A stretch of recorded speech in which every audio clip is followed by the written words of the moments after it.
তোমরা কোতোয়ালিতে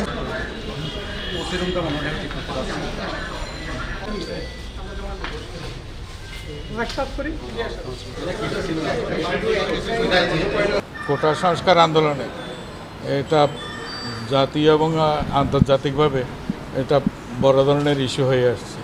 তো সেটার বস্তুনিষ্ঠতা কী সেটা মন্ত্রণালয়কে যাচাই করতে দিয়েছি।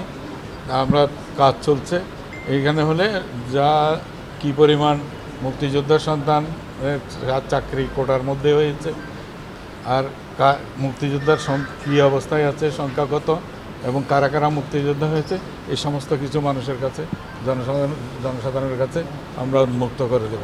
প্রথমে আমরা যাচাই করে দেখছি যে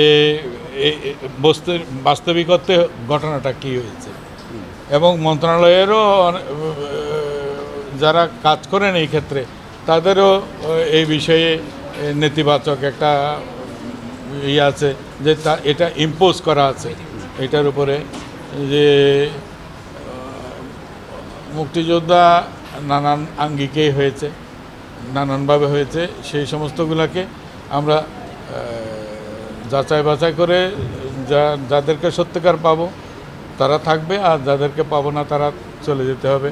এবং প্রতারণার দায়ে তাদের অনেককে আমরা রাষ্ট্রের সাথে প্রতারণার জন্য তাদেরকে শাস্তিও পেতে হবে।